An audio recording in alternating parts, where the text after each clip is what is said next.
Okay, hi, welcome. My name's Kennedy, and welcome to my little video diaries, my little vlog diaries, I guess. Yeah, I just got done getting my blood drawn, and I went to go get a matcha from, what's it called, Lula Cafe in West Seattle. It's called Bitch Better Have My Matcha. I don't know why it's called Bitch Better Have My Matcha. It's just a strawberry matcha, but it's really good. I really like it. I had the best matcha in Sydney, and it was like a mango matcha and a strawberry matcha, and I have not stopped thinking about that matcha since I left. I forgot what the name of the place was, but it was right next to where I stayed. But this matcha will do the job. I also got a chocolate croissant. Yeah, I got a chocolate croissant from that place. And just these two things, $16. $16. I did tip 15%. That's another thing. I feel like tipping culture in America has gotten so out of hand, because why am I tipping you when I'm going through a drive-thru? I'm confused. That's what I miss about being abroad, is not having a tip. But anyways, I just wanted to start to do video vlogs to kind of document my healing journey. I feel like I've been through a ton of shit within the past few months, and I just turned 25 in August, so I feel like I've just been going through a ton of different changes, and I just want to make video vlogs to kind of document my healing, document my growth, document my journey into womanhood, I guess. But yeah, I feel like for this vlog I'm kind of just gonna yap and just talk about whatever, and talk about how turning 25 kind of made me realize that I'm kind of having a quarter life crisis. It's so weird. But yeah, anyways, I'm just gonna yap, and I'm like, where do I start? So basically, I turned 25 in August, and I feel like my entire life kind of just fell apart. I feel like I just lost myself, and I still feel that way. I still feel like there's just so much of my life that is kind of gone now, and it's like kind of mourning that old version of yourself, which is so hard. But basically, a week after I turned 25, I had to move out of the apartment that I was living in San Diego. I lived there for 3 years, and I had to pack up all my stuff and move out because I was going abroad in a couple of months.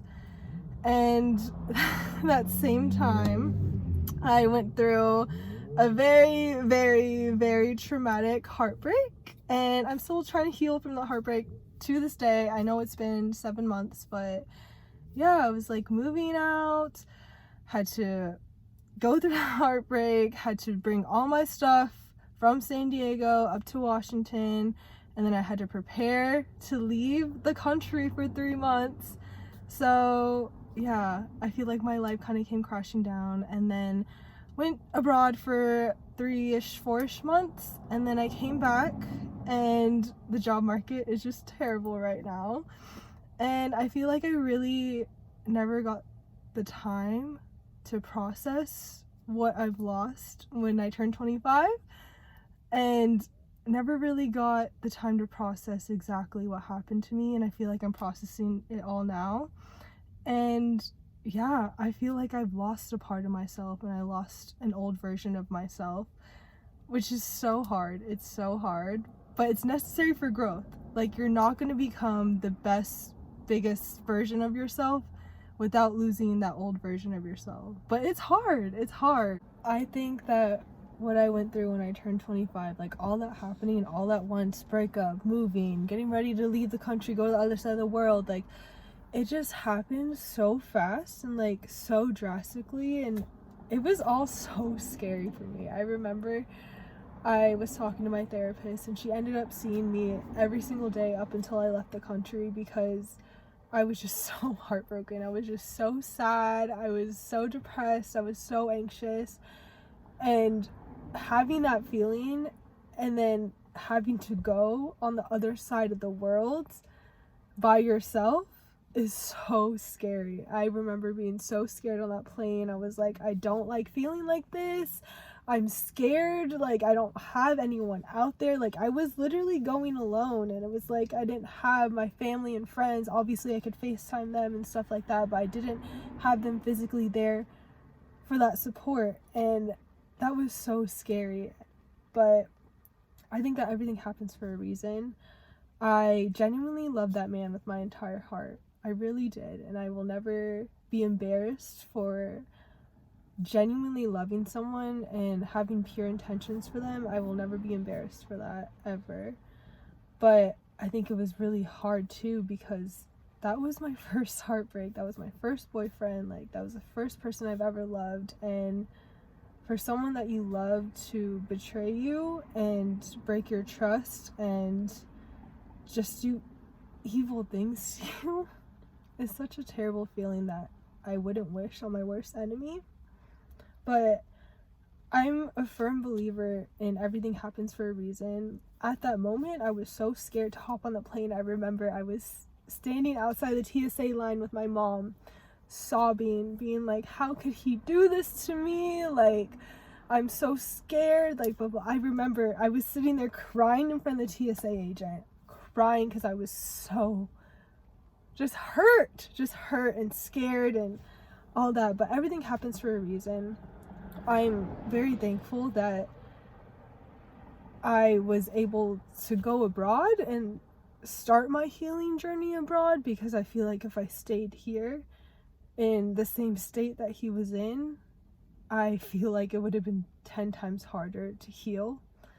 But I think it was really great that the timing aligned and the universe aligned for me to go abroad and like have new experiences and meet new people and all that. Like, everything happens for a reason. But oh my god, that breakup beat my ass. It's still beating my ass, to be honest. Like, oh my god, it's hard, it's rough out here. I literally will go from feeling healed and okay one day, and then sitting in the car crying to SZA the next day, screaming, crying, throwing up. It's just very confusing. But healing is not linear, and I think I need to remember that and give myself some grace, because everyone heals at different paces. And I think that it's also really hard because, yes, I've told my friends what happened in the relationship. Yes, I've told my therapist what happened in the relationship. I've told people, but until you're actually in the relationship, you don't really understand the severity of the things that happened, and you really will never understand the dynamic of the relationship unless you're in it.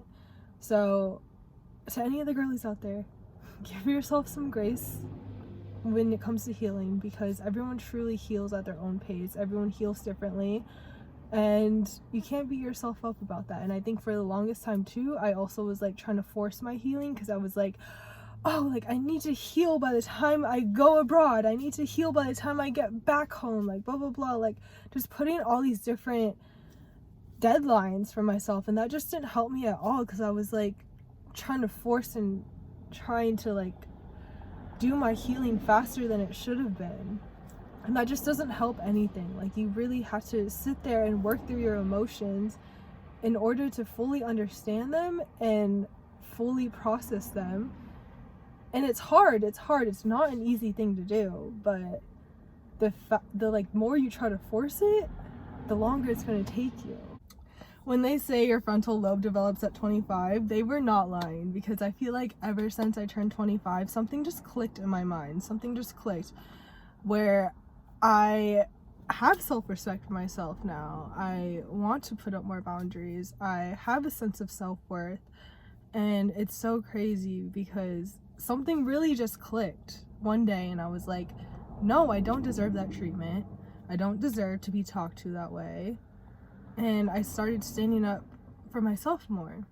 And it's such a weird feeling, because I feel like when I was 24 or whatever, younger me, I would put up with so much disrespect. I would put up with so much bullshit just to get that external validation from other people. And I would let people cross my boundaries constantly. I would constantly let people walk all over me for the sake of their well-being, but I was never focused on my well-being.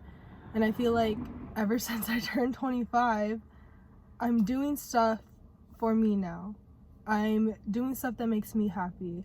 I'm not worried about other people's opinions. Okay, that was my little snippet of my healing journey, relationship issues, blah blah blah. But another thing that I'm struggling with right now is finding a job. I just graduated from San Diego State University with a bachelor's in environmental science. I'm a woman in STEM.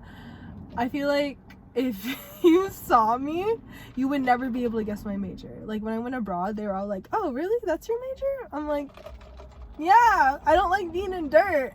But that's another thing I'm struggling with is I enjoy my degree. I am passionate about it. I do care about like climate change and like environmental justice, all that. I'm passionate about it, but it's kind of giving me like imposter syndrome because one, the job market right now is so bad. It is so bad.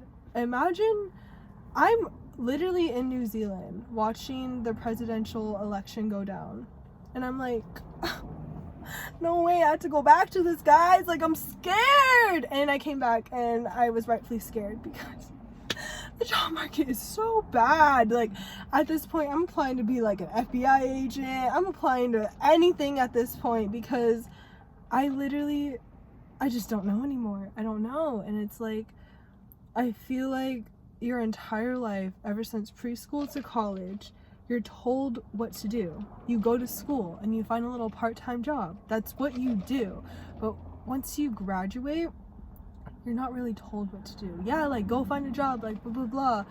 But you're not really told what to do anymore. And I feel like that's just so hard. And especially, I took a very long time to get my degree. That's gonna be a whole different story. I'll make another vlog about my school journey. But I'm 25 and I just got my bachelor's in environmental science, and I would never ever judge anyone for finishing school at a certain age, like blah blah blah. But when it comes to yourself, like, you're so hard on yourself and you kind of beat yourself up. But when I look at other people, I would never even think about that. That wouldn't even cross my mind. But since it's me, I'm like beating myself up. But there are a lot of circumstances that caused me to take so long in school.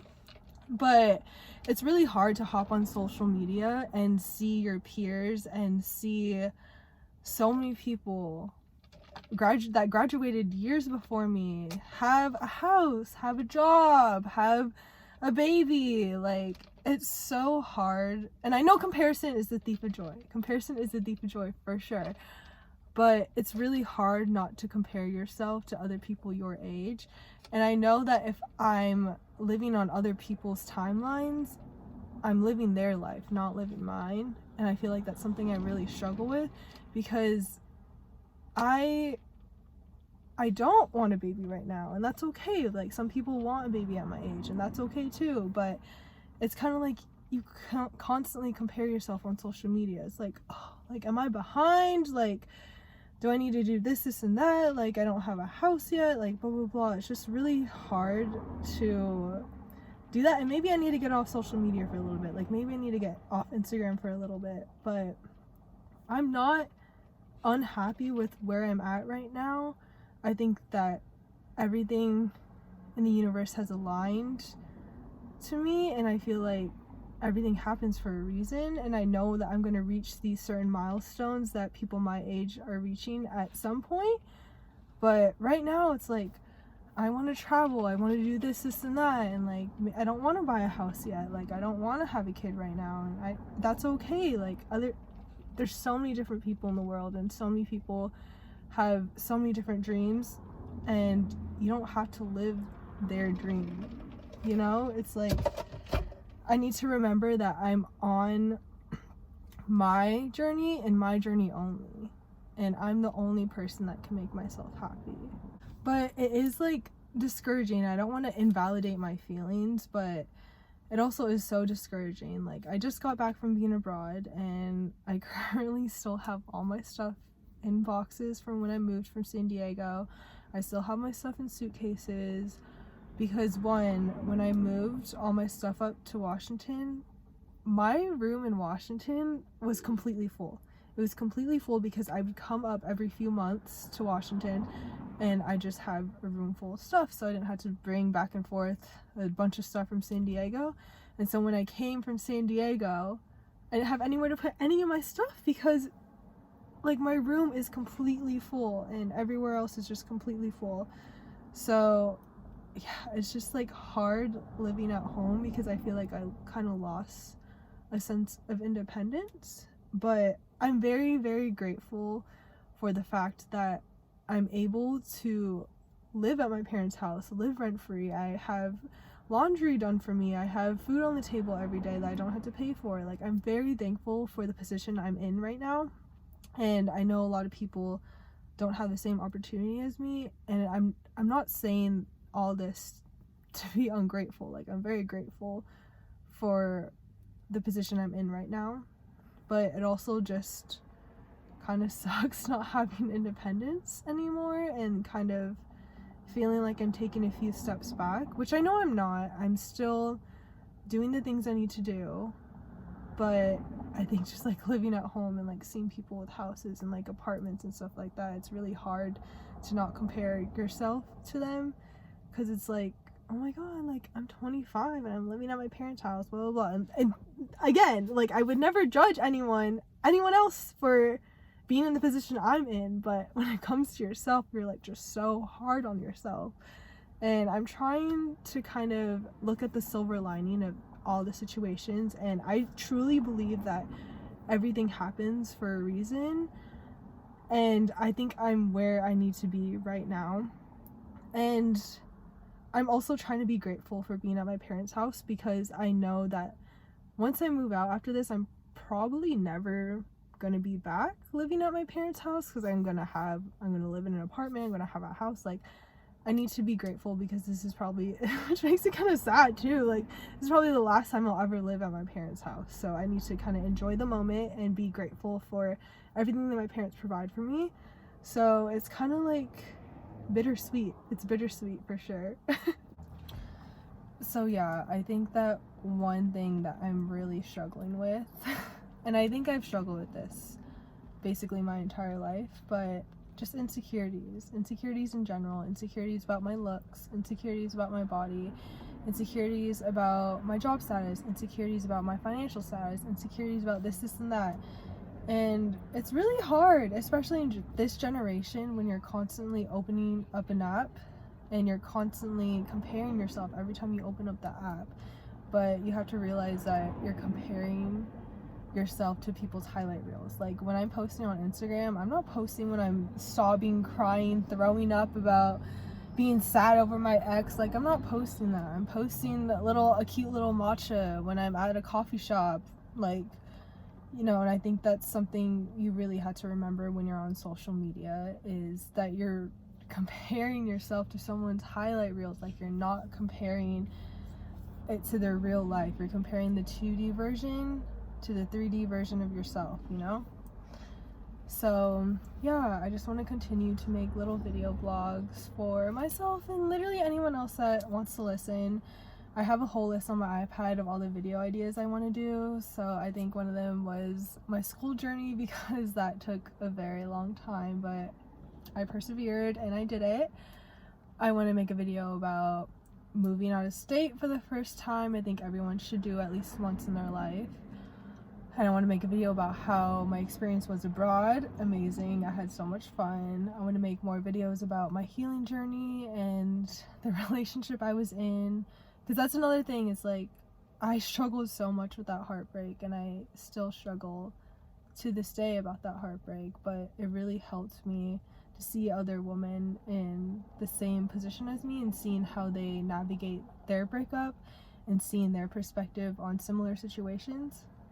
So I really just want to do this for me and the girlies, like girly to girly. And yeah, I hope all my yapping made sense. I know I'm so like all over the place, but I really just talk. No thoughts, just vibes. But yeah, if you made it this far, thank you so much for watching, and I hope to see you in the next video.